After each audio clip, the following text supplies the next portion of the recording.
Hello, my name is Chris Snipes, and you are listening to The Melt.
What are you trying to talk to this?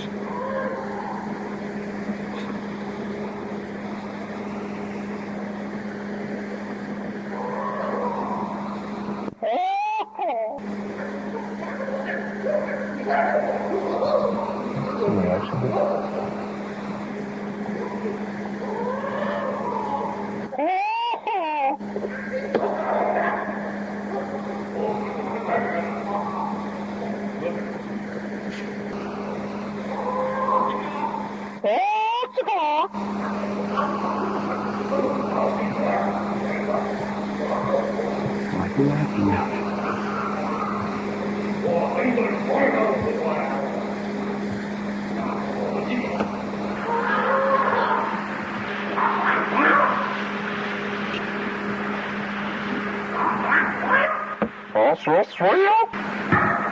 That's our job. We know where we look for tracks of life for sure.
There's two of them across the creek at the big rocks.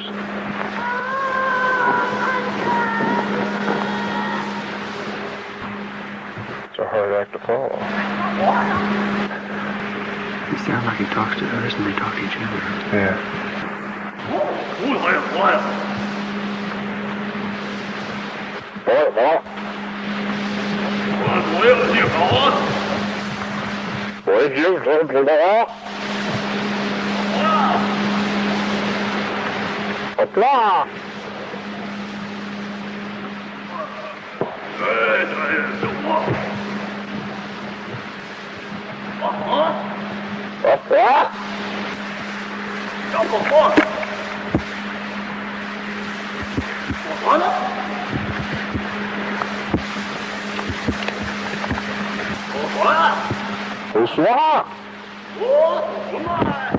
Right there, just seen movement right through there. That was an excerpt of what has been referred to as the Sierra recordings, which were recorded by Ron Moorhead and Al Berry in 1972 at a campsite that they returned to annually for years in the Sierra Nevada mountains in eastern California. These vocalizations were just one strange thing among many that they witnessed there throughout the years. The Bigfoot phenomenon is becoming more and more entwined with other paranormal elements that seem to occur where Bigfoot have been sighted or physical evidence has been found. Or are we just now starting to put the pieces together? And as we trace the trail of breadcrumbs further back into the past, we begin to unearth that there have been connections between legends of a wild man that has taken many forms and other phenomena such as UFO sightings, strange unearthly lights, women in white, and ghosts or spirits for hundreds of years. As a matter of fact, many things that we tend to associate with Bigfoot encounters often have many similarities with poltergeist activity, only in a completely different context. Today's guests, Timothy Renner and Joshua Cutchin, have co-authored an excellent new book entitled Where the Footprints End, High Strangeness and the Bigfoot Phenomenon, Volume 1, Folklore, and they join me today to talk about it. I start off the conversation by asking them how this book came to be. Well, this book, and I've said it before, I'll say it again, should have been written probably 25, 30 years ago, and it wasn't. There's a real issue in the Bigfoot community with tackling this kind of weird stuff and looking at the phenomenon in a more holistic sense, as opposed to just treating it as, let's look at this as an undiscovered primate, monkey in the woods kind of thing. And, I just started noticing that there's a lack of books that just tackle this weirdness. Now, there were some. There was Stan Gordon, but his were very specific to the cases that Stan Gordon covered in Pennsylvania. And then there was a book called Bigfoot by Ann Slayton and Al Berry that was from 1976, I believe. They tackled it a little bit, but again, it was more down to the specific cases as opposed to a broader overview of the Bigfoot phenomenon. So I just had this idea, like this book needs to be written. This stuff needs to be talked about because there is some degree of what I call weird washing that goes on in the Bigfoot world, and that they will, by they, I mean the flesh and blood kind of cryptozoologist folks, will take those parts of the story which sound most like a natural, primate or undiscovered, relic hominid or something, Mm-hmm. and report those, and then just conveniently leave out all the weird stuff. And it really needed to be talked about. It really needed to be written about. So I kind of started this, and I started it in a much different format than what it ended up in. And Josh is to take all the credit for the form the book ended up in.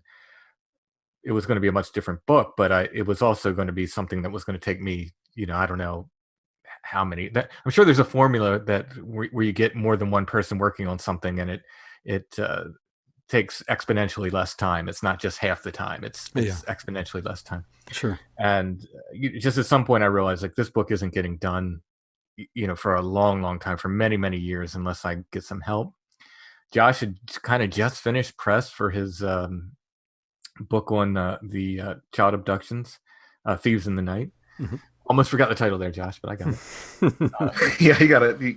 You're good. And I know, as a creator and as an author, there's this sort of like kind of a dip you get into kind of when you're done. The book gets published and you have this period of excitement where you're doing these, promotion for it, and you're holding your new book in your hands, and everything's new and fresh and exciting.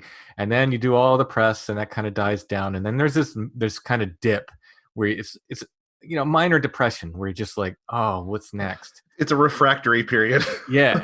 Like, what am I going to do next? What am I going to do next? And I didn't know he was in that period, but I kind of felt it, like as a friend, and as I kind of felt him being in that period. And I thought, I'm going to use this to my advantage. And I said, Josh, you want to write this weird Bigfoot book with me? And thankfully he said yes. And we were off to the races then. We've been at it for a few years though, haven't we, Josh? Yeah, it took a moment because I I was that nice calm in the storm that I had was me saying, I've got two twins on the way. I'm just going to take my time Oh, wow. to focus on them. And Yes. then I'm at the beach, and Tim messages me, and I'm like, oh yeah, we just got to do this. I just got to put together this sort of in my opinion, humbly, sort of the definitive 2-volume work. We didn't know it was going to be 2 volumes at the time of Weird Bigfoot. Because that's always been my sort of thing, is to take a look at those paragraphs that keep on showing up in all the literature, but no one dedicates a book to. So that's why I had the Brimstone Deceit with smells and the Trojan Feast with the roll of food. And this was kind of like a whole book of those paragraphs. So I said, yeah, and I'd never really written a book with anyone before. And, I wouldn't have said yes to anyone, but Tim and I really think in a lot of the same ways, and we both have a man crush on Patrick Harper.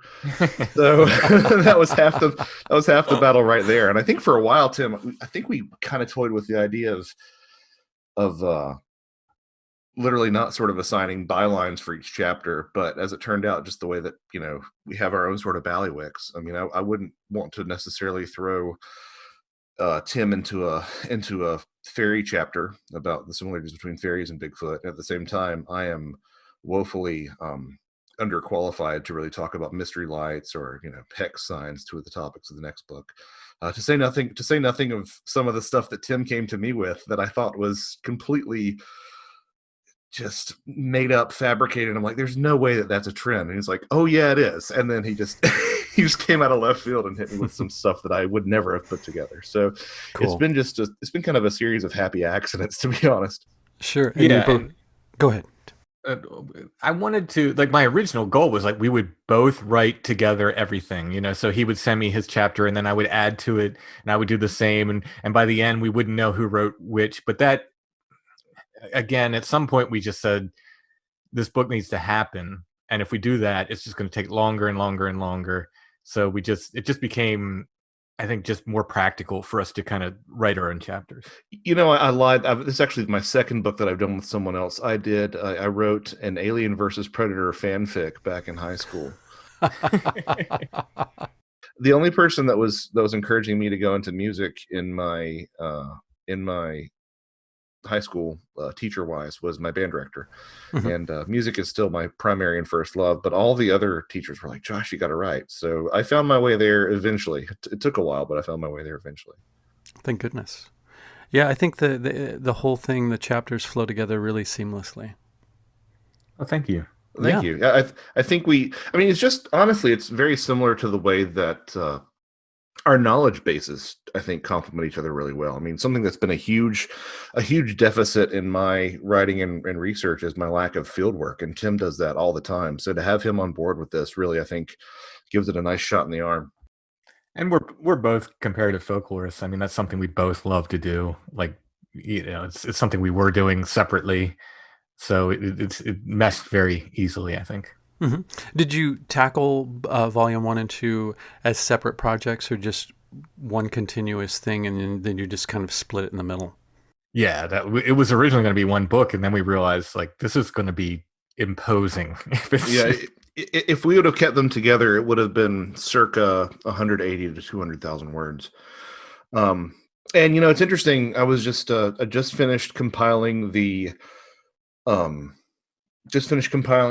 index for volume 2 the other day, and it was really a confirmation as I'm going through it, seeing how much less folklore is in there, because that's the way that we ended up splitting it up. Because volume 1 is folklore and volume 2 is evidence, as we've said on interviews many times. It's a bit of a misnomer because there's plenty of evidence in volume 1 and plenty of folklore in volume 2. But having said that, it really is sort of a confirmation that I got the other day when I was doing the index by looking at that and being like, hey, there's actually not as much folklore in volume 2. So I think we made the right choice in terms of the way that we sort of made that distinction. Wonderful. Well, I really enjoyed it, and I can't wait to read volume 2. I like it. It's like a case study for Bigfoot not being a sort of an either-or situation, but more of an all of the above. That's a nice way to put it. Yeah, it's. I don't know if I could put it better. Yeah, I mean the number of people that I've talked to are like, so what's your thesis? And we're like, well, there really isn't a thesis besides Bigfoot is weird. And you really just have to, if you're going to be intellectually honest, you've got to acknowledge just how weird this phenomena can be. And Yeah, it's pretty weird. absolutely. Yeah, So many overlaps. Yeah, exactly. That's exactly what I was going to say. How much it shares with these other aspects of the paranormal, which is a great deal. There's no small amount. Yeah, for sure. Would you say that Bigfoot is kind of contemporary Western culture's wild man in a sense? Yeah, yes, 1,000%. That's where I am now. It's whatever this wild man archetype is. I feel it's always been with us. I will say every culture in the world has one. Perhaps there's a culture that doesn't, but by far, most of the cultures in the world, have some form of wild man that lives in the wilderness next to them, whether that's the forest or the desert or wherever they live, even the seas sometimes. And this is our wild man. And the problem when you talk about sort of these archetypes or apparitional things is people think that I'm talking about something that's not real or not there, and that's not the case. It's a very difficult exercise to kind of wrap your head around something that could be apparitional and physical, depending on the circumstances. But that's kind of where I am right now. But short answer, yes, it's our wild man. Bigfoot is our modern wild man. That point is really driven home. Sorry, I didn't mean to interrupt. No, go for it. That point is really driven home when you take a look at how well a lot of the, for lack of a better term, witchy aspects of that Western European wild man folklore map perfectly onto a lot of what's reported in these modern day Bigfoot encounters. It's almost, one to one. Even the stuff that shouldn't be attributable to a flesh and blood creature. It's, if people work from that sort of vantage point, they come up with excuses or, they come up with these sort of very elaborate means of explaining some of this behavior. But the simplest thing is you just go back to look at the European folklore, this generally speaking worldwide folklore, and you'll find the exact same things described there without really needing to posit a scientific explanation for it. And I find it's interesting too because in this case it occurs within the context of a very materialist, scientistic. Yeah, that works. Yeah. Okay, we'll go with that. Roll with it. Yeah. Sort of mentality. So it's sort of left to the fringes, whereas in another context, like we're talking about the old European one, it would be more accepted. It was more of a part of everyday parlance, whereas it's sort of fringy here, and it's still there's many people are divided up into different camps about it, and the majority refuse to even acknowledge it's Bigfoot's existence. Sure. Yeah. And, I think there's been a struggle for years for in the Bigfoot world to be taken seriously. Researchers want to be taken seriously. And, I honestly don't think mainstream science is ever going to do that. I don't think you're ever going to get mainstream science to take you seriously, but, more power to them. But, it's, I sort of lost the thread there, but yeah, it's a difficult thing to try to maintain this purely scientific view with things like disappearing trackways. Trackways that just end and go, and you get these crazy explanations like Bigfoot turned around and tiptoed backwards through the tracks without messing them up, or glowing eyes are so many reports of glowing eyes. And people are adamant it's not eye shine, it's eye glow, and I can go into that what the difference is if you'd like. But no creature on the planet has glowing eyes. No mammals have are bioluminescent. So it's a real problem with this creature. I like to say if it is a natural animal, it's the absolute king of evolution because it has advantages that nothing else on the planet has. And it's an innate ability to elude documentation. Oh yeah, and for evidence to disappear when people do collect it. Yeah, exactly. Like people report their cameras stop working, their electronics completely just go on the fritz. Like Hmm. it's very odd, and just in the proximity of where these creatures are supposed to be. Yeah, cars will stop running. But then, when people do, I like to break the evidence down in terms of like saints relics. Just I'm a Catholic. It's easier for me to understand that way. Sure. Where you have primary relics, and that's something that came from the saint's body. So maybe a lock of their hair or a fingernail or something that's a primary relic. And then you have your secondary relics, which would be things the saint touched, the saint's prayer cloth or their robes or something like this is a secondary relic. The best evidence we have for Bigfoot by far amounts to secondary relics, and that's the footprints, because there's some really, really compelling, wonderful footprints that show dermal ridges and mid-tarsal breaks and genetic deformities that you'd have to be an expert in anatomy to fake these genetic deformities. So there's this beautiful evidence, but it's secondary relics. Yeah. Primary relics, hair, scat, blood, people who have claimed to shoot them and have a body, they go disappearing. All this evidence goes disappearing with remarkable consistency. That doesn't disappear is 100% inconclusive. No one has brought forth any conclusive primary relics of Bigfoot. So it's just a real problem, gathering evidence. And even my favorite example of that is the Patterson Gimlin film, which if you're into Bigfoot, this film. Sure. It's with Patterson and Gimlin were the two guys who filmed it at Bluff Creek in the late 1960s. It either shows a creature walking across this creek bed or a man in a suit. There's no question. It's one of those two things. And again, you can get experts to line up on both sides to say what it is or what it isn't. I personally think it's probably not a man in a suit. Suit technology at the time just wasn't at that level. But hey, I don't know. I wasn't there.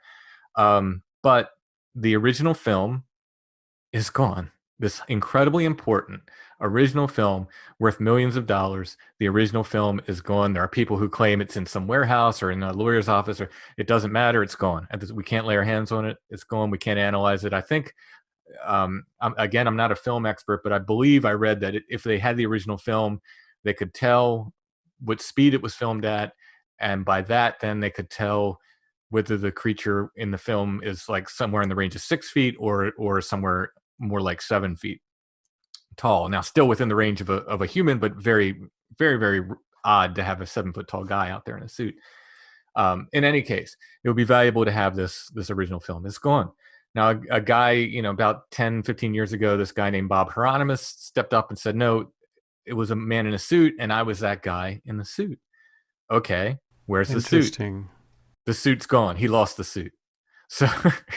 So we have this, both sides of this equation, and we can't, neither factor is there. We can't find the suit. We can't find the original film. It's so indicative of the Bigfoot phenomenon that I just absolutely love it. It's the best illustration. Well, and to to sort of piggyback on what you had mentioned earlier, Tim, about saying this is archetypal and people assuming that it's not real. These footprints that Tim is referencing are absolutely fantastic, and they show a lot of things we would associate with primate anatomy, but they remain somewhat inconclusive. And some of the biggest pushback that I've received are people who say, well, how can Bigfoot leave physical evidence if it's not a physical creature? And my response is always, well, look to ghost hunting and look to psi phenomena. I mean, those are two things that you have: the intangible, reacting on the tangible world, leaving out talcum powder to wait for footprints to manifest was one of the earliest ghost hunting techniques. It's not that far of a leap for me to say that something can be physical sometimes and sometimes isn't, or can interact with the physical world. So, when you end up sort of filtering this through the different topics in volume 1, poltergeists and fairies and the extraterrestrial experience and witches and window areas and magical practice of gifting and ghosts and this women in white thing that Tim found out, you start to say, oh, well, this has such a resonance with these archetypes that it's easier to deny. It's easier to say, it's easier to say that these non-physical things can have physical interactions than it is to say there's no similarity with the archetypes, because all the similarities are just so strong. Yeah. Yeah. I was surprised at that too. And it makes total sense. I don't know why I didn't connect it before, but like, for instance, there's something that is called, which I didn't know before reading the book, a Class B Bigfoot report. And all the similarities between those and poltergeist activity. Maybe could you explain what the similarities are with those two things? Go for it, Josh. That's all you. This is a good example of one of those things that people had written about, a paragraph here and there, because cryptozoologists have noticed, hey, these, some of these Bigfoot reports look like poltergeist accounts, but they never really sort of followed that thread to its natural conclusion. And these Class B reports are the reports where everything is kind of, has these hallmarks of a Bigfoot encounter, but Bigfoot isn't seen. And what I mean by that is, anomalous voices in the forest, rocks being thrown at you, sometimes warm to the touch, knocks and raps, unpleasant smells, things like this. And as our good friend Soraya Azkath of Where Did the Road Go said a long time ago, if you take any one suite of these phenomena and change the setting or the environment, it really recontextualizes what people think of the phenomena. A light in the sky is a UFO, a light in the woods is a fairy, or as we talk about in Volume 2, Bigfoot, and then a light in an old abandoned house is a ghost. And if you take that suite of Class B phenomena and put it into a house, then all of a sudden it becomes a poltergeist sighting, a poltergeist encounter. And, that thing with the stones being warm to the touch, there's a specific encounter I was thinking of, which were the Minerva monster encounters of Minerva, Ohio in the 1970s, I believe. That was what really made me go, oh, well, this is, the flesh and blood hypothesis idea is that, the Bigfoot's holding, it's holding the rock in its hands and it's warming up the stone. But anybody who's familiar with psi phenomena knows that's the exact same thing that happens in these poltergeist cases. And it becomes even more compelling, or I should probably say twisted, when you start to look into some of the seance literature of mediums, because, poltergeists appear around adolescence and in seances. Those are the two typical settings for this phenomena. And if you look at the poltergeists that appear in these seances, there are actually recordings on several different ones that I found amongst some pretty well-known people, Frank Kliski and Stan Gooch, who saw these giant hairy creatures manifesting in the seances. So that really upends the whole idea that we're dealing with a flesh and blood creature in the woods, when you have that exact same suite of phenomena happening in conjunction with these poltergeist settings. Yeah, I think the mistake that a lot of people make is making such a clean line in between the physical and non-physical, where I think it's much more blurry than we could ever imagine. Oh, 100%. I mean, and, I thought that prior to everybody coming out and really TTSA starting to talk about, getting everybody excited about, like, propulsion systems and anti-gravity technology and all this silly materialism, I'd felt like the UFO community was sort of tending in that more, interesting archetypal sort of realm. But every now and then I think it's probably baked into these phenomena that every now and then, once we get onto that sort of enlightened path, something comes along and drags us back into the soup of materialism every now and then. And I wouldn't expect anything different from the Bigfoot community. I mean, I think that we're sort of seeing that now. We're sort of seeing a change, I think, and Tim, you can please feel free to push back on this, but I think we're seeing a change in the Bigfoot community that really reflects sort of what we saw in the UFO community a couple of years ago, where people are really starting to talk about consciousness and some of the high strangeness, and willing to embrace that a little bit more into these models. And I can only imagine that, just like ufology was dragged back into the materialist paradigm, I'm sure that at some point, before this gets too much momentum behind it, the same thing will happen with at least Bigfootery, if not cryptozoology as a whole. Yeah, no doubt. Our book has been better received by sort of the general Bigfoot public, if that's a thing, than I ever expected. And it feels like they were ready for this. And that's, I thought we were going to have to do a lot more convincing of people, honestly. But the people, at least the general, like I said, the general Bigfoot, public, or whatever that is, they seem like they were ready for this. There are some, we got some pushback from some flesh and blood guys. They're not too happy with this, but in general, just very well received. I think, like I said, I think people, they had however many years, from the original cast in California in the 50s to now, until we publish this book, where the only thing that was talked about was an undiscovered primate, undiscovered relic hominid, Yeah. Gigantopithecus, et cetera, and all the weird stuff being ignored, even though witnesses were reporting it. And so I think people were ready to let's talk about the weird stuff. And in a sense, that all of that lack of physical evidence that everybody bemoans, it could, I mean, if it was some sort of an interdimensional creature, that would explain a lot of that. Why there's not a lot of Bigfoot carcasses around, or more evidence than there is already. Yeah, and we sort of delicately tiptoe around saying, Bigfoot is interdimensional, or Bigfoot is an alien, or whatever it is, and sort of land on just kind of a very agnostic Bigfoot is weird. Yeah. Because we don't know. I mean, yes, interdimensional would be one possible explanation, and a great explanation for why these things happen the way they are, why they seem to be able to disappear at will, or come in and out of our physical existence. But I mean, who knows? Like, no one could say. And anybody who tells you exactly what they are, it's they need to show that work. Well, that's part of the difficulty that I think I at least ran into, Tim, when organizing my chapters is, we don't have a chapter dedicated to bulletproof Bigfoot. We don't have a chapter dedicated to disappearing, like literally like before your eyes turning invisible Bigfoot.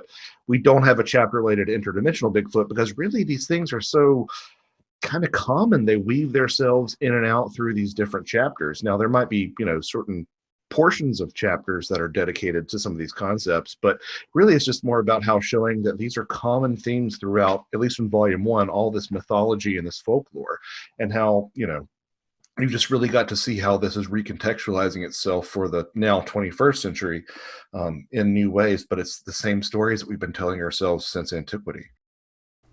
Yeah, and that also winds back around to, you mentioned fairies earlier, fairy lore.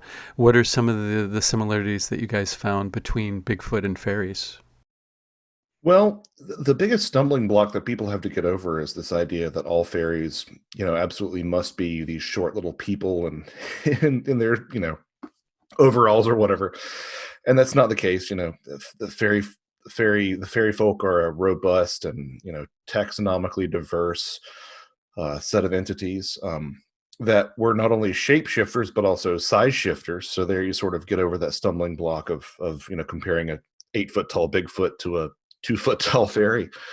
But if you look at a lot of these fairy traditions, if you take the size component out of it, they're describing things that sound like really quite like Bigfoot, brownies and Picamberlin and, a bunch of different, like even some French goblin variants are almost universally described as being simian and covered in hair with, a wizened sort of human-like face. So you see those things in addition to those, those very pernicious aspects that we see both through fairies and demons and poltergeists and witches, lithoboly, the throwing of stones, and also rapping and knocking. You hear those things, tapping at windows.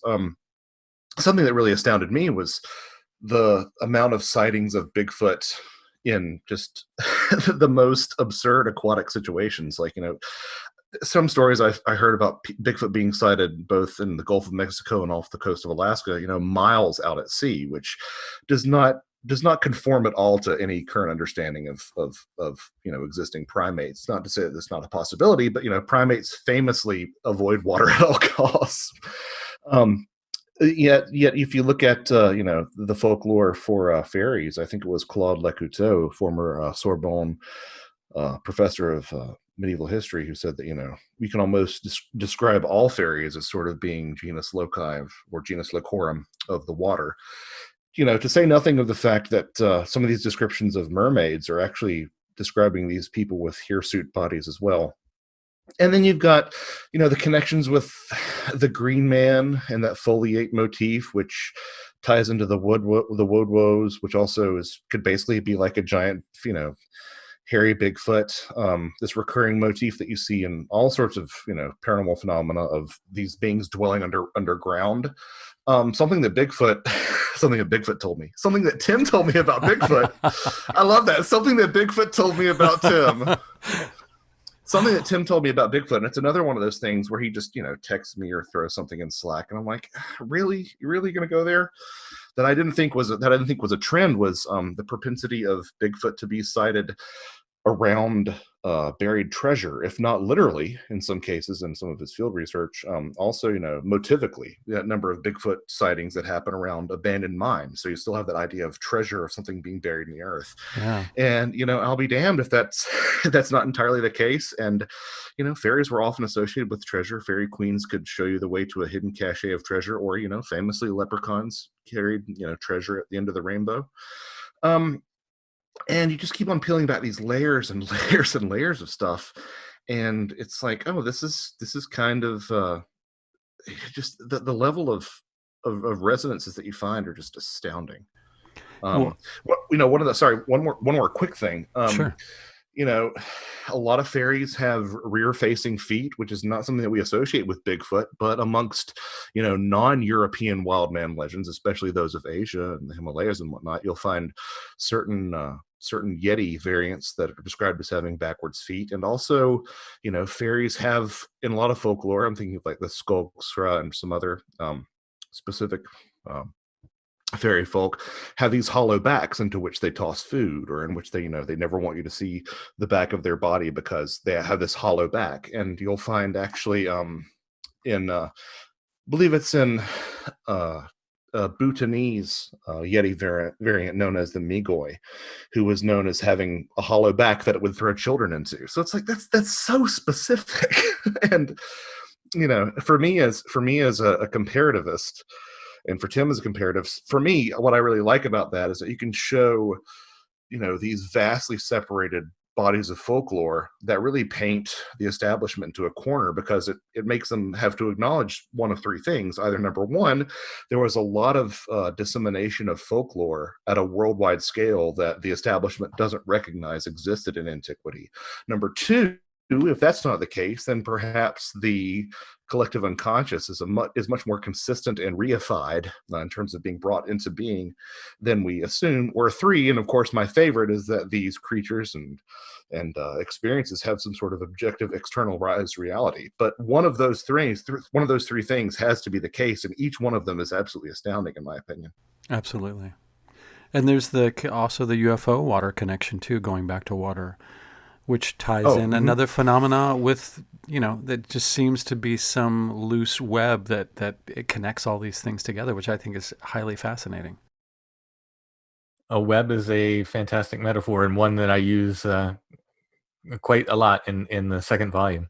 You can't pull one thread without pulling the whole web. Exactly. I like that. It's like, because, first of all, I think everything is connected anyway, but these things that we are used to categorizing separately, we're sort of finding out, or it appears to be that they're all maybe vaguely leading in the same direction, or the same directions. Yeah, I the simplest way for me to say it is I don't know how they're connected, but they seem to be connected somehow. Mm-hmm. Yeah. That's a safe way of putting it. Well, yeah. and I'm fond of saying, I think sort of a similar thing to that Tim has said. I don't think that necessarily we're looking at one giant, circle of the paranormal, but, I'll be damned if these Venn diagrams don't have some sort of overlap. Like these things have got to be related in some way. If it's not all just different parts of, different hands on the elephant, there's got to be something substantially connecting all these different things. Absolutely. That's what I really liked about the book, is it just drew all of these seemingly or previously disparate elements together into this weird collage of strangeness. And it was just right down my alley. I totally dug it. And I really like the Bigfoot as potentially aided by someone that maybe has sophisticated technology, and that there's some part of that too. Like the machinery sounds, and maybe you guys can go into some of that where technology and Bigfoot overlap. Tim has a little bit of firsthand experience in this realm. If you don't mind me putting you on the spot there, buddy. Oh, really? Are you talking about the gear sound? Yeah. Yeah. Well, this Fess is up. Well, I guess it's not Bigfoot per se, but it's awfully, to coin a phrase, squatchy. well, So again, until I talked to you and Soraya about it, I considered this a Class B Bigfoot encounter, and this was kind of my. They talk about the Zen monks who sometimes reach enlightenment when somebody slaps them upside the head. Mm-hmm. This was my paranormal slap upside the head, as I told this story to Josh and Soraya about this very strange day I had. It's a long story that starts with me stacking stones, and there's a cairn, and it would change. It was at a local park. It wasn't deep in the wilderness anywhere. It was in the woods at a local park, and I would visit, and it would change, and I thought it was a person, and then eventually I went and changed it one day and walked back about 10-15 minutes later, and there was a big leaf under the change I'd made in the cairn, indicating that that 100% wasn't there before. And that's at the point where I went, whoa, this is kind of getting weird. And continued this for many months until one day in early January of, I think maybe 2017. I went to this area and I was going to go change the stones, and there was a light coating of snow on the ground. And as I was walking up to the hill to the area where the cairns were, I heard what sounded like a rock clack behind me. And I stopped and looked over the hill where I thought it was. I didn't see anything, and proceeded on up the hill. And there was a murder of crows, a big group of crows that lived in these trees, or tended to hang out in these trees. And they would, I was there enough where they would announce my presence, but they wouldn't really freak out. Like they would sort of, tell the other crows, like, hey, that guy's here or whatever. But this day, for whatever reason, they freaked out and they flew very low over top of me, very low. Like if I could have raised my walking stick and knocked one out of the air. And, I didn't think anything about that really, other than just, until all this other stuff happened. Went up to the area to where the cairn was, and I was hit by this awful smell. It was this awful, just dead smell, very thick, like something died, just hung in the air. And it was, this was January, and usually it smelled like something that died in the middle of July. It just had that real nasty. At the same time, I was hit with this sense of fear, and I've hiked alone in this park, possibly thousands of times. It's the closest park to my house. I went there quite frequently, and I'd been to this area, dozens, if not hundreds of times. There was no reason I should have been afraid, but I was just hit with this sudden fear, and I wanted to run and didn't. Not out of bravery, as my knees locked up. I couldn't go anywhere. Oh, man. I just kind of leaned on my walking stick, and I heard a wood knock that was kind of in the opposite direction of where I heard the rock clack. And I was thinking, like, I'd read enough Bigfoot literature to know what comes next. And I was like, talking to myself, like, this is what you want, that you're about to get it. So man up and be brave. I didn't want to. I still wanted to run. But as I'm sort of literally shaking in my boots, I heard very quiet 3 clicks, just click, click, click, sounded like small metal gears clicking, click, click, click. And at that instant, the smell went away. The fear went away. I was able to hang out and change the stones in the cairn, look around a little bit. All of that went away. And just with those 3 clicks, on the way out, I found in the snow maybe footprints. They wouldn't convince anybody much of anything. And the only thing I could say is they weren't there on my way up that I noticed. Maybe they weren't. I just didn't notice them. But they came off of a game trail, and about a 5-foot stride between them. I'm estimating probably about 16-inch footprints that came out of the woods and then up into a cornfield. I noticed on the way back down, but again, no definition, no toes or anything like that. They just look like, bare foot-shaped patches in the snow. And that was that. That Wow. was that day. But again, I described this as a Bigfoot encounter until Josh and Sarai said, "No, wait a minute.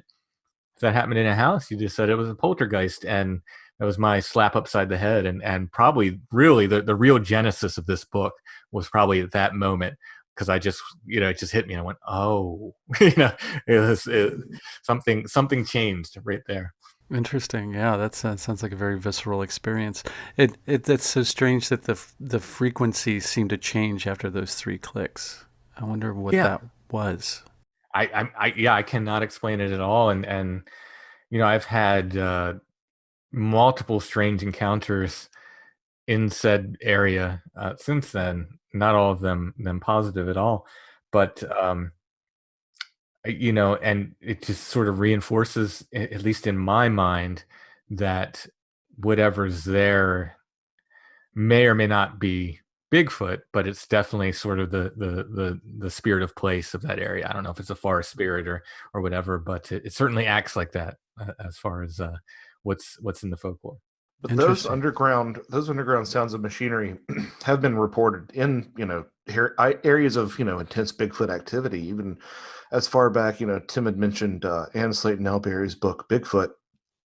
They noted on the Yakima Indian Reservation in Washington, during an intense Bigfoot flap, they would hear these sounds like turbines running underground, and they actually recorded some like robotic voices on one of the tape recorders that they left out.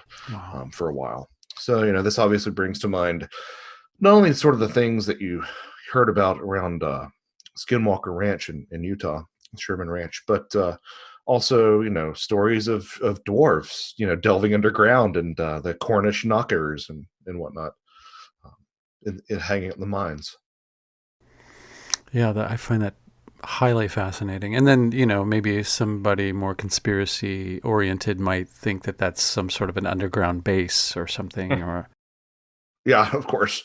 Yeah. But I mean, you can't, again, that sort of comes back to where my head is at right now. I mean, everything paranormal lives underground. And I'm not just talking about, I'm talking about like, from a folkloric perspective, or, from, again, if you would consider the paranormal being sort of a larger mythology, you've got Darrows and Tarots, and you've got these subterranean cave systems. Like, the dead are underground. Fairyland is oftentimes depicted as underground. Bigfoot are going into abandoned mining shafts, and you've got, underground bases for UFOs, like at Dulce, New Mexico, which don't at me, folks. I know that's not a real thing, but again, it's interesting that that's always what we keep coming back to. And, again, as I mentioned, Tim and I both being sort of disciples of Patrick Harpur, I think it's pretty easy to see that while I definitely think there's an objective reality to a lot of these things, I do think they speak to us in theater and metaphor. And I think that the similarities between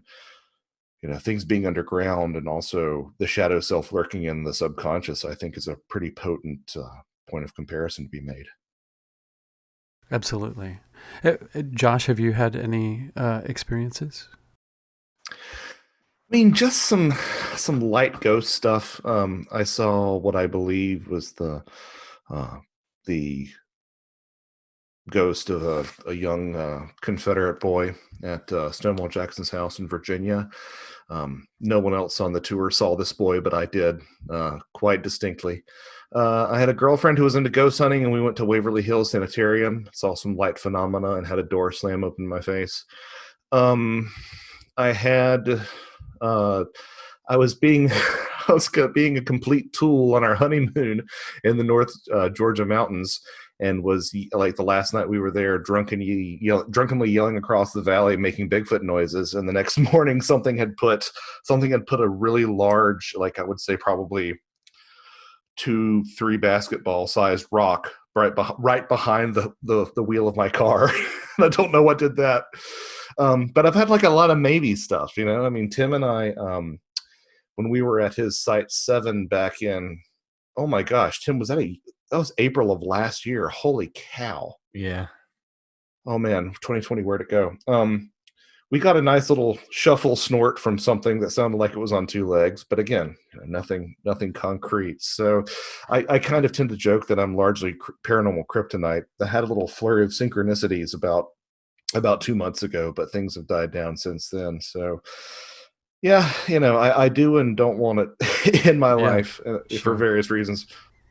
I feel the same way. I feel like I turn it away. Instead of attract it, I do the opposite. But I it wasn't until much later that I interpreted an experience that I had when I was a kid that I didn't think much of at the time. But my grandma used to live out in the way out in the not in the woods, but away from the town. She was kind of off on her own. She had her own big section of land, and you had to walk maybe 2 or 3 miles to get into town, which I would do to go to the store, the general store, to get candy. And I'd invited a friend up for the weekend, and we were walking down this gravel road, and then out of nowhere, a rock comes from our left side and hits the bushes on our right side. Like, okay, well, there's some dude just messing with us. And so then another one came, and we started thinking a little bit, and being about, I don't know, probably 12 or 13, and we started to get a little like, what is this? So we started there was an asphalt road about a quarter of a mile away. So we started quickening our pace, and the rocks kept coming. And so we kept going faster, and they kept following us, and we could not see anything when we looked. I mean, the woods were not so thick that something could hide and then run and then hide again to throw these things. So I didn't know. I had no place to put that when I was a kid. So it wasn't until decades later when I started digging into this stuff that I was thinking, this sounds a lot like, well, for instance, some of the stuff in this book. So very odd, very strange. Yeah, and we have this drive to immediately label everything, and I think it's probably kind of healthy that you that you didn't right off the bat. Yeah. I mean, because as soon as you label it, you start to, think that you can measure it and capture it, which, and I can understand that drive, but I think one of the things that has held paranormalia back is the fact that everybody else's field of discipline is crazy. The Bigfoot people think the UFO people are crazy, and the UFO people think the Bigfoot people are crazy, and the ghost hunters think they're both crazy. And if you are really into fairy folklore like me, you're just written off completely. But yeah, I think there needs to be more cross pollination and Absolutely. more understanding that we all live in glass houses if we're interested in this stuff, and nothing really is, with few exceptions, nothing is above or is nothing is worthy of derision necessarily outright. I agree.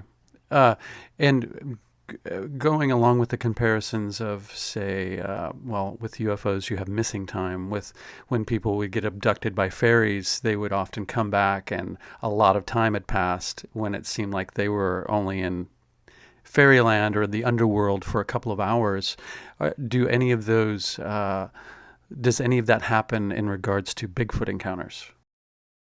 I had not heard of it until a couple of years ago, and there's a very famous podcast, Sasquatch Chronicles. It's a great show, and the host of it actually started it out because he and his brother had an experience in Washington, and that's what sort of kicked off his interest. And he described to his co-host at the time, he said, I can't believe that we felt like we were up there for maybe 40 minutes tops, and we got back and it was 4 hours later. And of course the co-host is like, well, when people are scared, just time flies. And of course that's literally the opposite of what's observed in laboratory conditions. But Yes.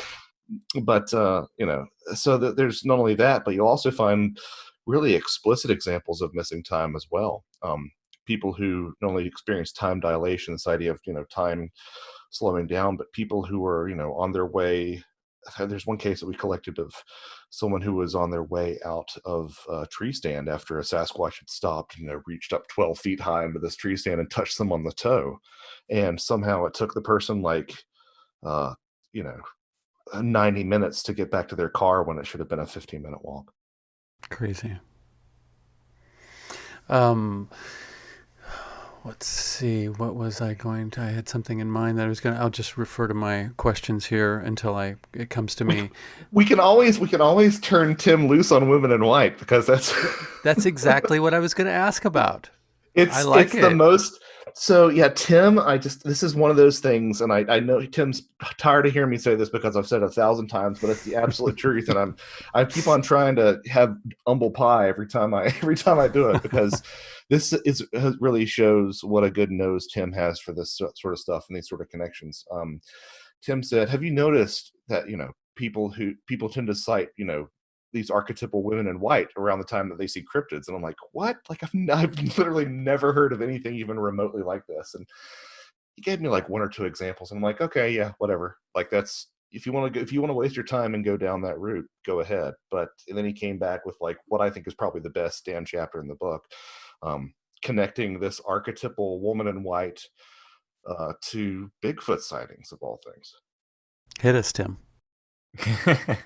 Well, it started in modern times. It started with a case on Sasquatch Chronicles where he had two witnesses on who were having pretty intense encounters with creatures, and he did an update at some point and mentioned that they were also seeing this weird hag-like woman who always wore white. And I love weird details like this, and I sort of filed this in the back of my head, but I'm a huge Sasquatch Chronicles fan, and I was actually on the forums that they have for the show, reading a little bit people's comments on that show, and one or two other people said, you know what, I had like a roadside sighting of Bigfoot and way out in the middle of nowhere, and then like drove down the road and there was this really weird woman who was wearing all white, like just walking there. I never thought anything of it until I heard this story. So a couple stories like that, and then I started on my own investigations, my personal investigations. I would, a fellow had heard me talk about it on Strange Familiars, just sort of the very beginnings of me, like this idea of like, are women in white connected to these cryptids? And he met me in an area of Micho Forest, which is a local forest here in Pennsylvania, South Central Pennsylvania, and he had like several encounters, but the first place he took me was this place called Pond Bank. And he said, I wanted to take you here because I heard you talking about this, and there's a legend associated with this pond about this woman in white, and how she had drowned her baby in the pond, and there's this ghost that comes out, and there's a whole like local chant with it, white lady, I have your baby, and she's supposed to show up on the other side of the pond. So he was sort of as excited and as blown away by this woman in white connection as I was, because this was less than a half mile from where he had these sightings, these really intense experiences. And interestingly, while I was recording the interview, I'd like to, if at all possible, I'd like to interview guests on site at the area of their experiences. And while we're recording at Pond Bank and he's telling me this story, I did not notice this, but when I played the interview back, behind us, almost the entire time we're talking, you can hear a very low, almost like Tuvan throat singing, kind of in the background. Wow. I caught like 2 seconds of it when we weren't talking, but the rest of the time it's just in the background while we're talking. It's very, very eerie. That actually has some significance for one of the chapters in Volume 2. Just thought I'd interject that as a teaser. Yeah. Sorry. Yeah. The vocalizations? Yeah. Mm-hmm. That specific description I've found in other places, and it's a fruitful little lane that we travel down. Anyway, sorry, interruption. But then I was called out on another investigation, and after the guy told me his Bigfoot stuff, he said, I see ghosts. My house is haunted as well. And he starts showing me pictures, and in one of the pictures is a full body apparition in the mirror of a woman wearing a white dress. Wow. And another investigation I went on in Maryland, and after the lady, we do all the Bigfoot stuff, and I say, okay, what else weird is going on around here? because there's always other weird stuff. And she starts telling me about weird lights and this and that. And of course she says, oh yeah, my house is haunted. My husband saw this ghostly woman in white walk up the driveway one night. So I'm finding these modern cases. I'm like thinking, well, is there this folkloric sort of historical connection? And I started looking back, and I was maybe finding little pieces here and there, but then I was doing research on the Austrian royal families, and they would have these instances of seeing women in white, and then someone in the family would die. So they would see these women in white apparitions, and then it was sort of a herald of death, which ties in with Bigfoot too, and et cetera, et cetera. But no explicit creatures with them quite, until I hit one. So they named this one woman in white. They said her name was Bertha, and they said that is the medieval form of Perkta. And that just blew everything open for me, because Perkta, Frau Perkta, she's one of these, sometimes you'll see her referred to as a goddess. She's not really a goddess so much as like a sort of a folkloric witchy figure along the lines of Baba Yaga. And I'm reading about Perkta then. So since they said this is the medieval form of Perkta, well, Perkta was known to wear white. She appeared either as an old hag or a young woman, variously. And what really blew it open is she walks around with these two entourages, and one is the Heimchen, which are the souls of dead children, which she has lured away into the woods, which is something else she has in common with Bigfoot. Then the Heimchen took the form of will-o'-the-wisp lights. So here we have these lights that are associated with the phenomenon. And her other sort of retinue that followed her around were called the Perkten. And this was literally a group of hairy wild men that ran into towns and caused all kinds of havoc and so forth. Wow. So here we have, I have this complete, absolute woman in white with a wild man connection. And by the way, Perkta also is noted to have either one or both feet were a giant swan's foot, which we've noted there's a problem. As good as the five-toed tracks are, and that we talked about before, there's some really wonky tracks that appear with Bigfoot too, and many of these are three-toed tracks, which have appeared all over the country. A lot of the flesh and blood guys like to say, oh, they only happen in certain places, like in Pennsylvania and in Boggy Creek, but that's not true. Three-toed tracks appeared all over the country. Yeah, and as an aside, I just in writing, because it's one of the topics of Volume 2 is these anomalous tracks, and how you have these numerous toes, 2, 3, 4, obviously 5, but sometimes 6 and more toes on these Bigfoot tracks. And I'm really I don't know how in the heck people started saying, oh, it's an inbred population and it's syndactyly where these toes are fusing together, because these three-toed tracks don't look like primate feet. They just don't. Yeah, they look like giant chicken feet or something. They're weird. And for you to say that it's because their feet are deformed, I mean, number one, syndactyly doesn't typically manifest evenly, symmetrically in an individual, at least among humans. But you're not looking at the damn tracks. They don't look anything like a human foot, like a Bigfoot foot with some fused toes. They just don't. But in any case, at one point while I'm writing this, Josh pointed out to me, like, hey, she's got a swan's foot. What would that look like, if it's stomped into the ground? Even though it's actually 4 toes. There's one facing backwards, but it would certainly take on the appearance of a 3-toed track. A bird's foot. It's pretty amazing, to have this connection. But from there, I started finding all of these other folkloric women in white all over the world. I haven't found one explicitly in Asia yet, but Russia, Africa, United States, these folkloric women in white associated with wild men. There's often they'll have a big hairy wild man, and they'll say like his wife appears as a woman in white, or as a white creature sometimes. A great example is the apple tree man was this sort of wild man of the orchard in the UK, and he sort of guarded the orchard and so forth. But he had this they say this ghost of this old woman helps him, who wears white, who helps the apple tree man guard the orchard. But it appears in folklore all over, like all over. These wild men have this sort of other half that is a woman in white in one form or another. And it's been interesting to see some people take this ball and run with it. I believe it was in the Radio Mysterioso group, wasn't it, Tim? That somebody just started going through, depictions of ape men, kidnapping women in film and whatnot, and in illustrations, and almost always the woman's in white and the ape is, looking Bigfoot-like. I mean, of course, it's probably just white and purity. But did you mention the Thomas Campion quote? No. There's a really wonderful quote from a lute song. He wrote lute songs in the I think Elizabethan times, and I'm trying to find it now. Says, they that have not fed on delights amorous, she vows that they shall lead apes in avernus. Now the she in that verse is Proserpina, sorry, who in the Renaissance was known as the Queen of Fairies. So here we have a fairy connection. And so basically it's a quote that says, those that die virgins will have to have sex with apes in hell, which was considered a very, very bad thing. That was the worst of punishments.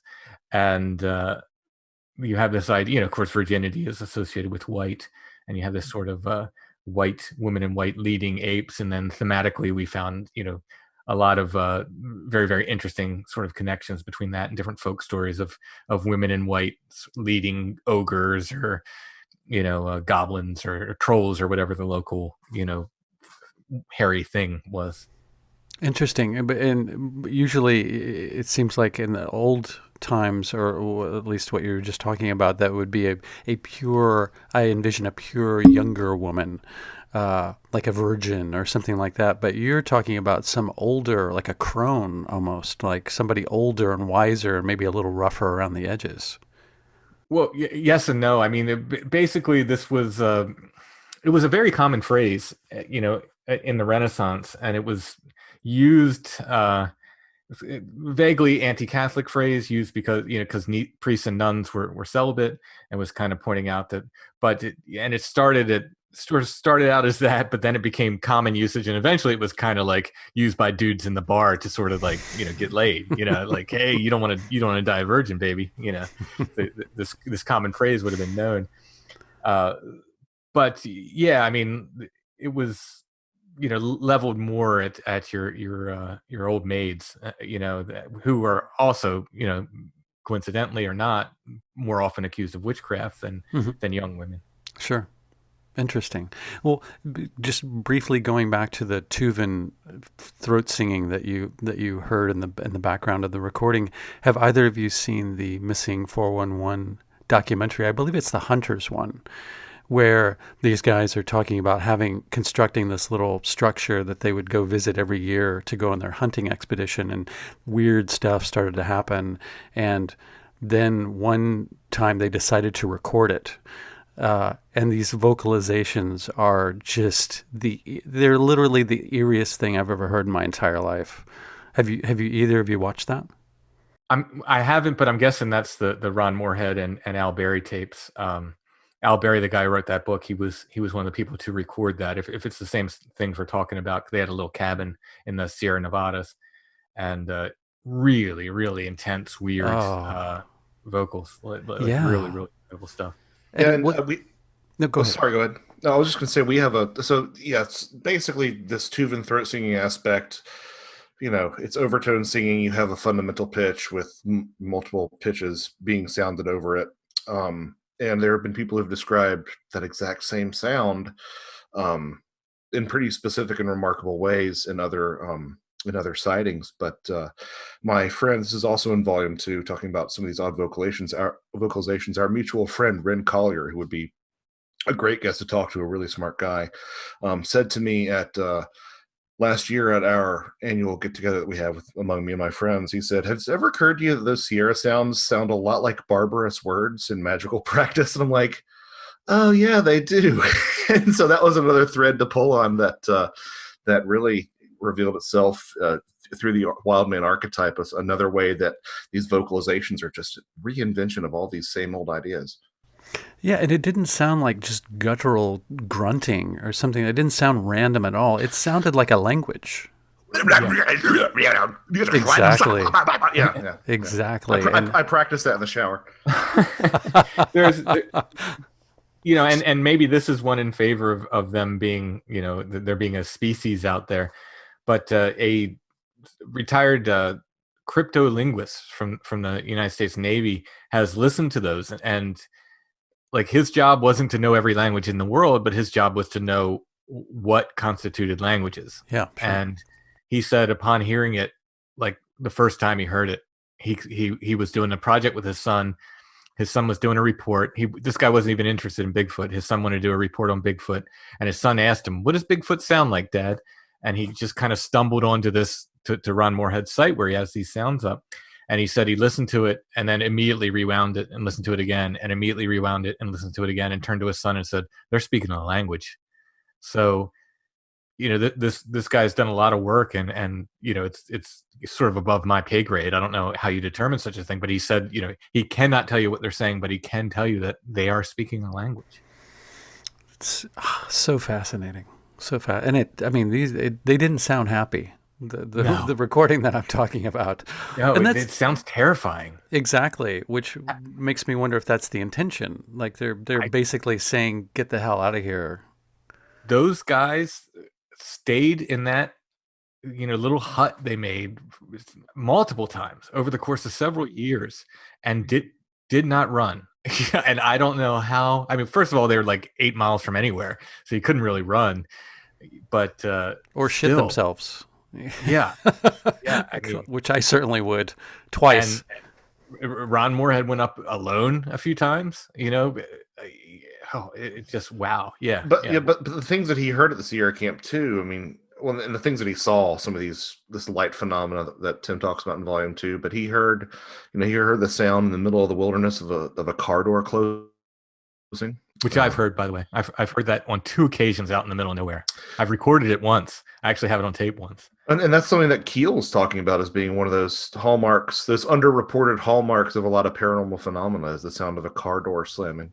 Crazy. And we know that it's not a car door because it's just way too far out in the wilderness for that to occur, like 45, right? Yeah, like 45 miles into the wilderness, like you're rucking it. But I can't speak to what Tim was doing, but in the case of the Sierra camp, it was like miles and miles in. Yeah, both times I was way too far. I mean, the first time I heard it, I literally stopped and looked around, like, is someone out here with a 4-wheel drive? And then realized, like, there's nowhere they could even get close to us.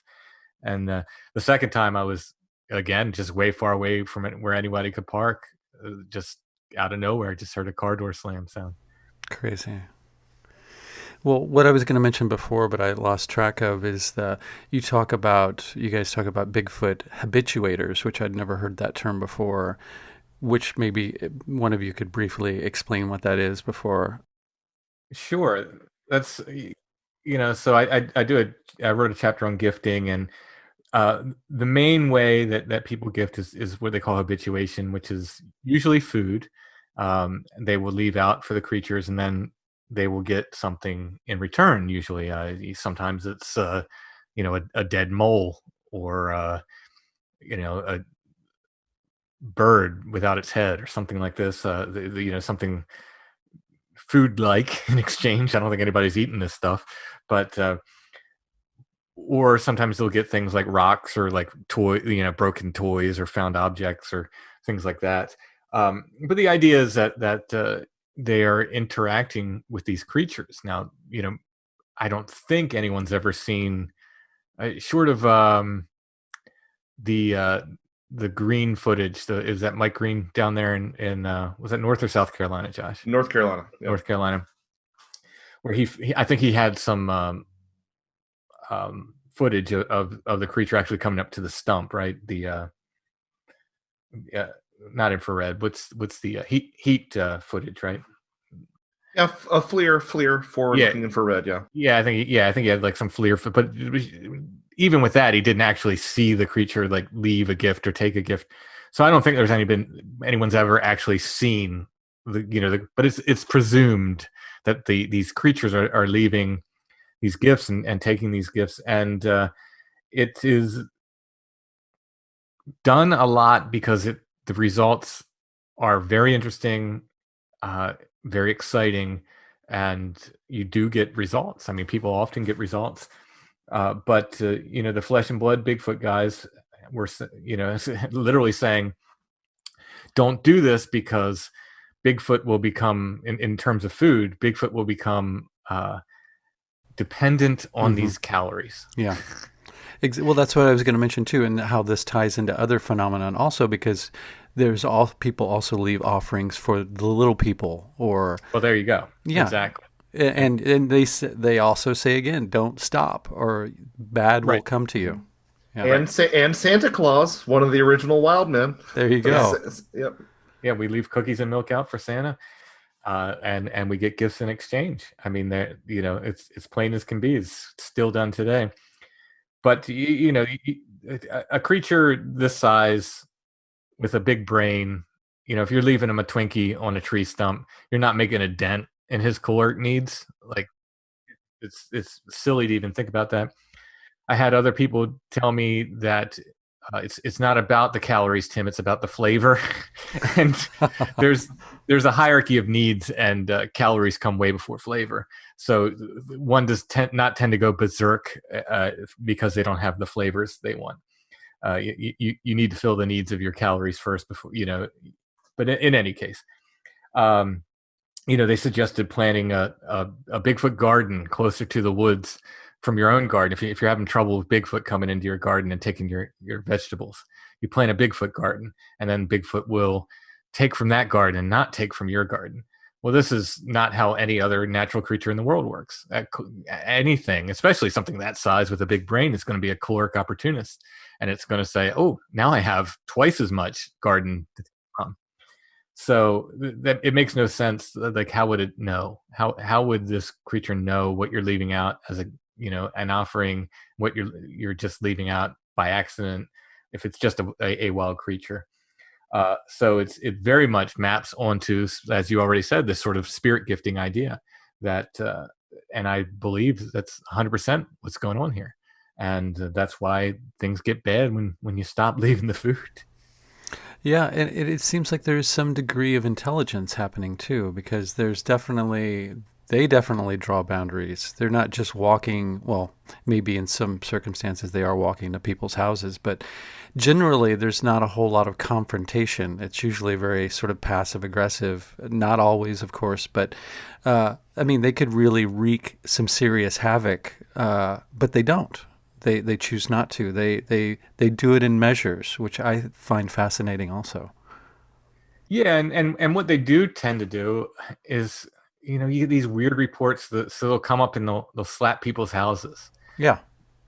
Like, this is if they are what they're reported to be, they could walk through your wall, without a problem. They could just tear through your wall and grab you. So what they're gonna slap the side of your house and knock on your window, and a really fascinating thing that people report often is they say they get up and they walk on the roof.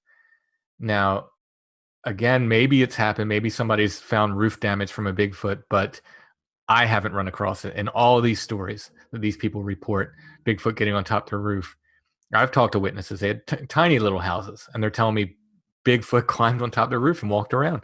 No roof damage.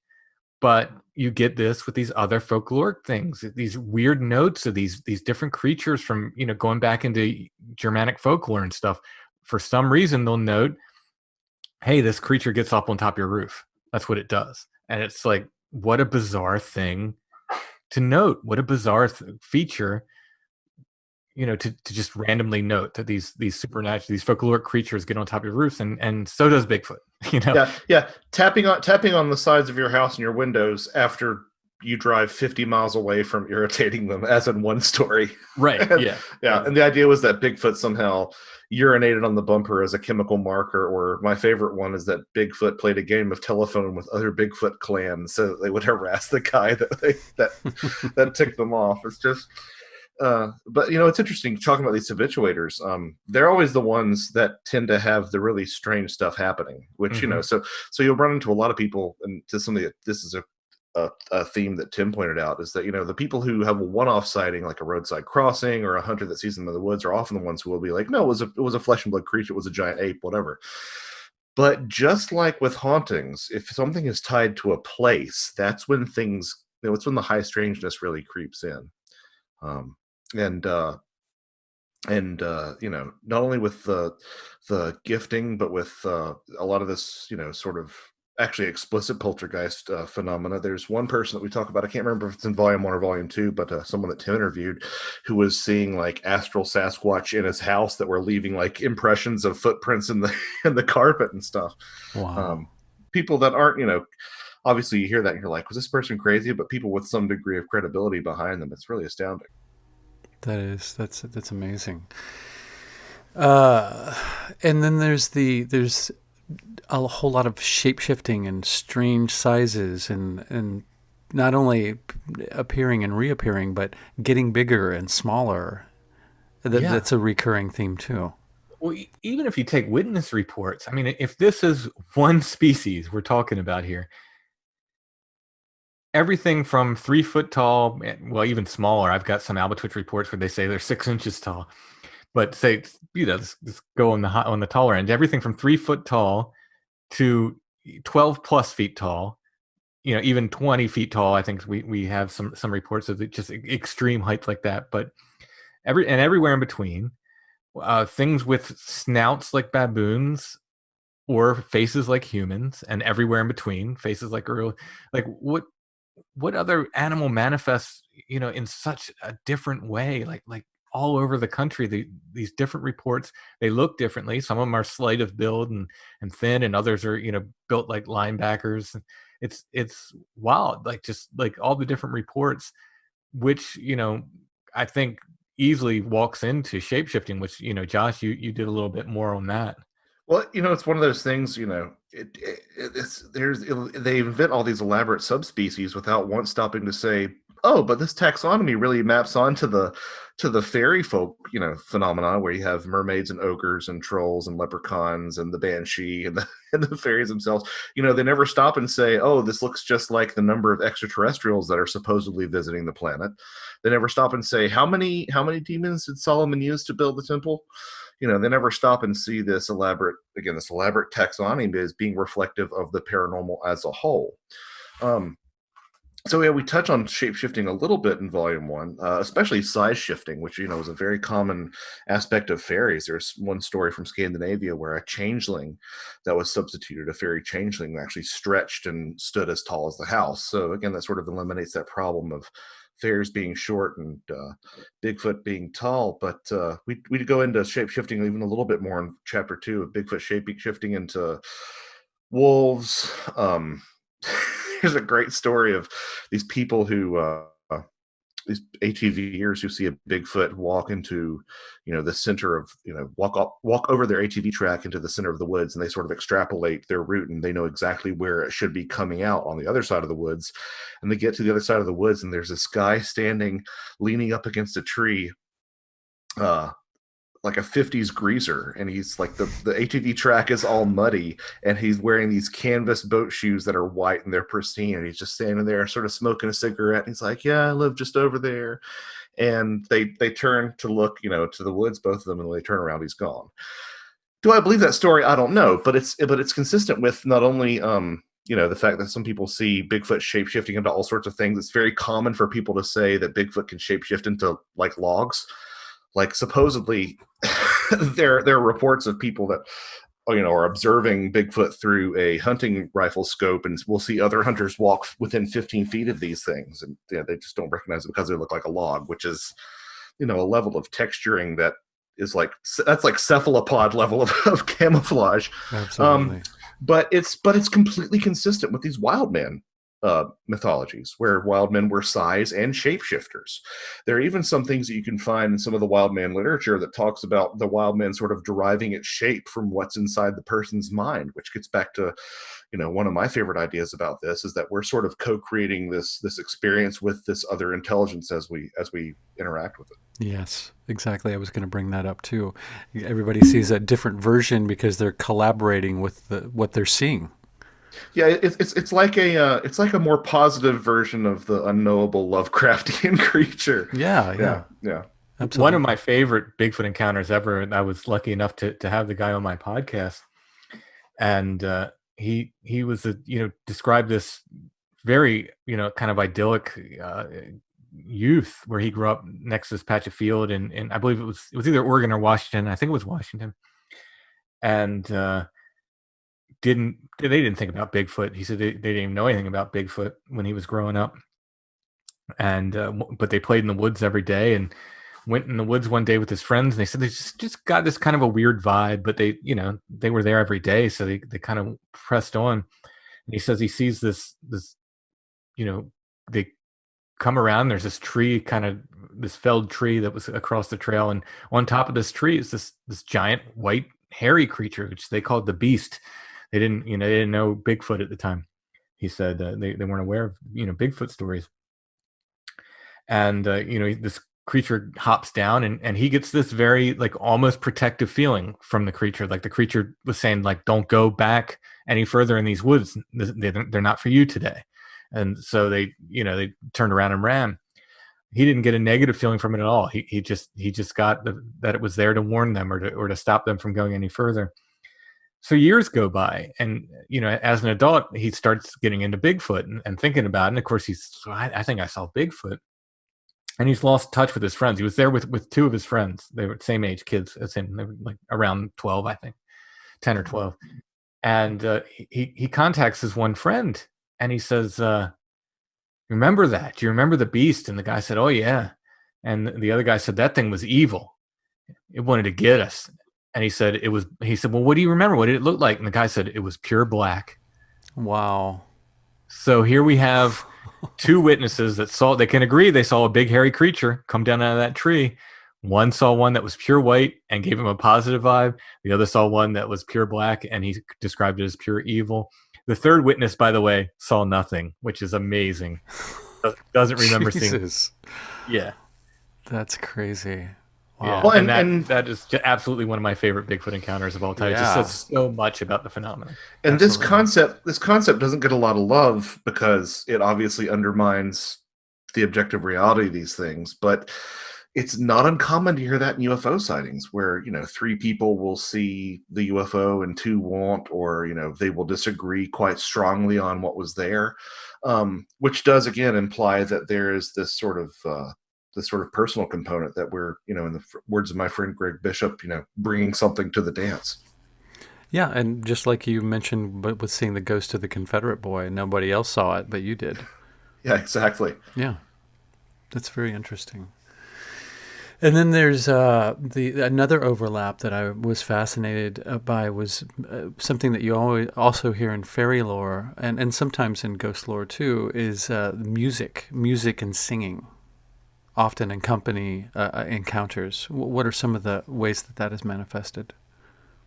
Well, it's really interesting because this is something that you see in, like you said, in a lot of fairy encounters, but people don't talk about it really at all in these Bigfoot encounters. And not only have people heard like the sound of, ringing bells or any number of other things, but people do report this sort of odd singing in these Sasquatch encounters. The one that I always bring to mind, because it has a nice, interesting story that is also high strange that dovetails with it, is in Snellgrove Lake, Ontario, is the site of a lot of filming for the Monster Quest TV series, if you recall that. And Doug Hadjasek was the producer of it, and he would go up there sort of scouting, sort of also spending time with his son up there. And one night, this is an area of big, high Sasquatch activity. He said that he heard this sort of operatic singing, like an opera singer warming up, just floating across the lake. And Snellgrove Lake is interesting because it actually had some really great phenomena caught on camera for Monster Quest. There was actually, I think Jeff Meldrum was there when the cabin was being pelted with rocks, caught on footage. It might not have been Meldrum, but that the pelting of rocks definitely happened. They also got some tissue samples that came back as unknown primate from a board with some screws that they'd placed outside one of the windows, like something had stepped on it, and some blood samples as well. So really good physical evidence. But you have this singing, and you also have this absolutely wild story where where Doug is there on site, and the entire cabin that they're in just gets slapped, and rocks are hitting it, and something's running along the roofs, and it's just calamity. And he goes in to wake up his some of the other people that are there, including his son. And he says that he's shaking them so hard to wake them up that he feels like he's physically hurting them. He's beating on them, and they just won't wake up despite this calamity and despite this physical attempt to rouse them. And I know I'm beating a dead horse here, but you hear that exact same motif of the unrousable sleeper in alien abduction encounters, and and fairy encounters as well. There's some stories that you'll find of mothers whose baby is literally being ripped out of their arms by the fairies, and the husband won't wake up at all. And this idea of people, another thing you see is this idea of people who sort of halfway wake up and they see something terrifying, and they fall right back to sleep. I know Mike Clelland has talked about that, and we have a couple of examples of that with Bigfoot in the book. And it's interesting once you frame it within the context that the Sandman probably has its origins as one of these fairy folk. So it's all fairies, basically, is what I'm trying to say. I had a guest on recently on the podcast, and this hasn't been published yet, but it's so wonderfully illustrative of this story. So this will be on an upcoming episode. He said his wife woke him up one night, like elbowed him, like, "Get up, wake up." And he wakes up, he sits up in bed, and he sees a gray in the room, one of these gray aliens in the room. But his wife is dead asleep. She's not awake with him. It's like she just woke him up because, like, this is for you. You get up. And she's turned over and asleep by the time he gets up and sees this thing, ends up running out of the room and having this really kind of wonderfully meaningful experience after this. But in any case, it's so wonderfully illustrative of that thing where it's just like, she wakes him up and just goes back to sleep, but she was sure to wake him up. Get up.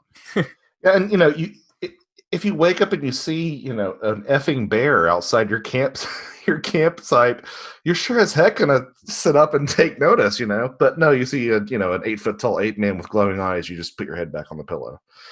It just doesn't conform to the idea that we're dealing with a large, undiscovered primate. And I would love for it to be. I mean, I was a monster kid growing up. I would love for us to, catalog and measure it and, in that sort of Cartesian sort of way, but I just don't think it's happening. And that's what I found myself doing throughout the course of this book is, it's this weird no man's land, this sort of unholy land of really, really sympathizing with a lot of the skeptics, while at the same time, believing wholeheartedly that there is something genuinely anomalous about these encounters, and genuinely, for lack of a better term, paranormal about these encounters. But at the same time, some of these lines of rebuttals that the skeptics have are really strong and excellent, valid points. Yeah, I totally agree with that. Do you think that putting all these experiences under the Bigfoot umbrella is just too limiting? Or is there a definite reason to do that? Well, I've sort of talked about before, like this isn't a Bigfoot book. Like, this is a book about, filtering Bigfoot through all these other lenses. And I do think in some ways, well, it's that idea of contextual dependence. It's almost like the Sapir-Whorf hypothesis writ large to experience. Language influences the way that you see the world. Well, context and environment do as well. And I think that, it's similar to the missing 411 phenomena as well. I've always said that the missing 411 phenomena is like a paranormal Rorschach test. Like, whatever your thing is what you see. So obviously it's fairies, right? But he said with irony. But I think there's something to that in terms of the Bigfoot term being limiting. Tim, do you have anything more insightful than my rambling to add to No, that? I mean, I think you put it as well as we possibly could. It's a sticky subject, and it's, where does Bigfoot end and poltergeist phenomena begin? That's kind of what the book's about, and the answer is, there's a lot of crossover there in that Venn diagram. Absolutely, and that might be a good note to maybe draw this to a close on, because I want to have you guys back for volume 2 for sure. Which, by the way, when is that coming out? Hopefully We're so close. Yeah. Yeah, if all goes well in time for Christmas, which would be lovely because Christmas is time of the wild man, as I Yeah, noted in volume. the Yeah, I Santa mean, Claus comparison. yeah, it's. I mean, it's not even in terms of comparative folklore. It's not even a comparison. Like Santa Claus is an Odinic archetype, which is a wild man archetype, or Sure. Yeah, or vice versa. Yeah, and we have the Belsnickel and Krampus and all these like literal wild men figures. and Frau Perkta, the Christmas belly slitter. There you go. Yeah, so Well, we're saying with positive, with cautious optimism, 2020, end of 2020. fantastic. So this one mainly had to do with folklore. What is the next one going to deal with? Roughly, we kind of subtitled it evidence. So Cool. it's more. I think, Josh, how did you phrase it in your introduction? I think in your Well, preface? it's a little more experiential, Yeah. if that makes any sense. So this is, so volume one was about, the alien abductions, and this one's got UFOs instead, and mystery lights, vocalizations, altered states of consciousness, which I don't think anybody's really talked about that much in terms of the Bigfoot phenomena, anomalous footprints in terms of toes and odd tracks, anomalous trackways, a George P. Hansen sort of look at Bigfoot through the trickster phenomena, hex signs, these sort of anomalous stick structures, disappearing evidence, and then two case studies that sort of mash all these things from both volumes together into these singular cases that just leave you with your head scratching. Cool. I can't wait. Let me know when I can get a I'm- PDF of that. I am very, very proud of volume one. You should be. But volume two, I think Josh feels the same. It's a nice follow up. I think it might be the better of the two books. Yeah, I kind of do too, and I think that's because you have to cast such a large net with the folklore that us focusing. Well, we didn't really focus, but these chapters that tended to focus more on this sort of evidence idea approach really narrows in with things with a little bit more of a focus, and I think it's all the better for it. Cool. Well, I, for one, am totally looking forward to it. And I think it would be a blast to make a documentary containing all of this stuff. Well, we're open to it if the right people come along. Cool. Well, I absolutely. I do And documentaries. wait till you see the cover for volume two. Woohoo! Yeah, the artwork which you do, Tim, is fantastic. Also, Thank you very much. Yeah, I will. I will definitely say this too. If people are thinking about picking it up, I can't emphasize picking up a physical copy strongly enough, because a lot of Tim's artwork does not make it into the ebook. So yeah, physical copy is the way to go. fabulous. Well, where can people find you guys online, and where can they order the first book, and maybe even in time pre-order the second one? You can find me at strangefamiliars.com. All of that information goes to me. So that contact information, not the email, all that stuff, that all goes right to me. You can find the book Amazon. You can order it into your local bookstore if you'd like. All the normal book selling places. Where the Footprints End, High Strangeness in the book, Bigfoot Phenomenon, Volume 1, Folklore is out now. And soon enough, we will have Volume 2 out. Hopefully sooner than later. We've got just a little more work to do on that. If I may mention my artwork, I do have a book of illustrations that's recently published as well, called Apparitions, Illustrations of the Other, and that just kind of collects my favorite paranormal illustrations in one book, and that's only available through me at this point, because it's the whole thing with Amazon not taking new publications at the moment in their warehouses, but which won't affect Volume 2, by the way, because Amazon actually, it's a whole thing. But Volume 2 will be available on Amazon, but of Where the Footprints End. But the art book you have to come right to me for. Gotcha. And is there any place that they can order it that you will get more of the share of the money? It doesn't matter. Amazon is fine. Amazon is very fair with their author split. Cool. And if people have Prime, they're not going to pay postage that way.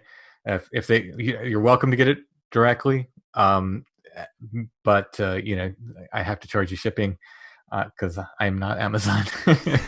Sure.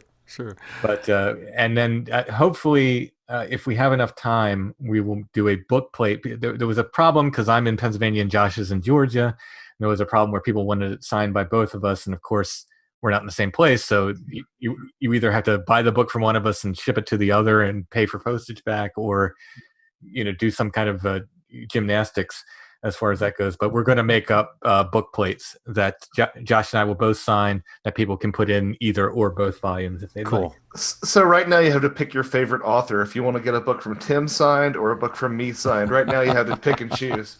The hope is that COVID wouldn't last forever and we would once again be in the same place at various conferences and so forth. But who knows when that's going to happen? Yeah, Jesus. Yeah, we saw each other two or three times last year, and this time we just haven't seen each other in a while. So yeah.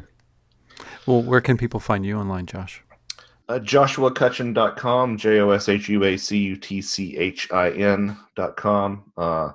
Links to all my books are there, and if you just keep an eye on that website, you won't be able to get away from news about Volume 2 of Where the Footprints End. Cool. Fantastic. Well, I want to thank both of you guys for coming on. It was very enjoyable, and I look forward to having you both back for Volume 2, if you are up for it. Absolutely. Thank you for having us. Yeah. It was a really good time, Chris. Thanks so much. Likewise. The pleasure was mine. And have a good rest of your evening. You as well. All right. Take care. Well, that conversation was a complete blast. And that doesn't surprise me because the book was also a blast to read. It was so densely packed with so many stories of firsthand accounts, legends, and folklore passed down from lots of different cultures and time periods, all leading back to a huge question mark. I mean, as they stated, they're not all out to necessarily solve any mysteries, but more just to lay it all out in all of its confusing high strangeness, and I was just thrilled by it all. And there are overlaps between all these disparate stories and different experiences that people have had with Bigfoot and all of the other things that surround these encounters and the physical evidence left behind. But if you are at all into cryptids or Bigfoot and the weirdness surrounding it, I highly suggest this book. There will be links in the episode notes that will take you directly to where you can get it, or you can order it, as they said, directly from them, and the websites will be in the episode notes also. So I highly recommend it, and I'm very much looking forward to Volume 2, which should be out any time now, especially since this episode came out a little bit after, or quite a bit after we had this conversation. If you enjoyed this episode and you enjoy the Melt in general and you would like to help out, which is always appreciated, there are different ways you can do that. The most tangible way would probably be financially, and that can be done by going to www.patreon.com/themeltpodcast.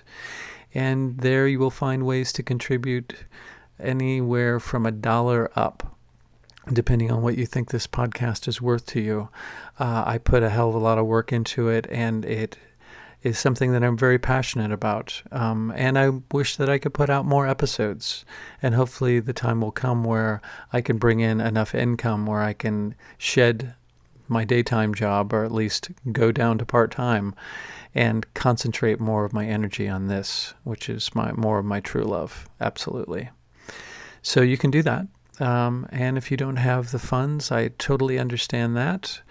But there are other ways you can help. You can share links to the podcast website or any particular episode on your social media data harvesting avenue of choice.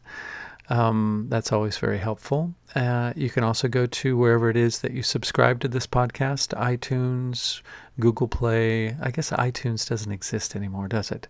Apple Podcasts, Google Play, Spotify, Stitcher, and the like, and either leave a good review or many stars indicating that you like the show, and that will help it sort of eke its way up the ladder of all the other podcasts that are wanting to get noticed out there and want your attention. Another less tangible way would be to send good thoughts. Yes, that helps too. Absolutely. Everything is connected. Thoughts are important. Intention is highly important. If you have listened to any amount of these Melt episodes, you understand that and understand how important that I think that it is. And you must, to some degree, too, or you wouldn't be drawn into this little strange universe, macroverse. Microverse, actually, is what I meant. Anyway, all of those things help. And all of them are greatly appreciated. And I do appreciate you all listening. If you also have stories to contribute of your own experiences with any of the things that we talk about here on The Melt, that is also welcome. You can send those to No, you can't. That's a website. You can send those to themeltpodcast@protonmail.com. And I'm slowly but surely trying to set up a Discord server so that we can get together and talk about, or you all can get together and talk about the kinds of things that we talk about on The Melt, or the exact things that we talk about on The Melt. And hopefully I can get guests to go on the server too, and perhaps around the time that the show is released, and we can set up a time where we can all talk and have a conversation about these things, which I think is very important, obviously, or I wouldn't be doing this podcast. All right. You're all greatly appreciated. Until the next time, which will be 2 weeks from now, tons of great stuff coming down the pipeline. Take care and stay tuned.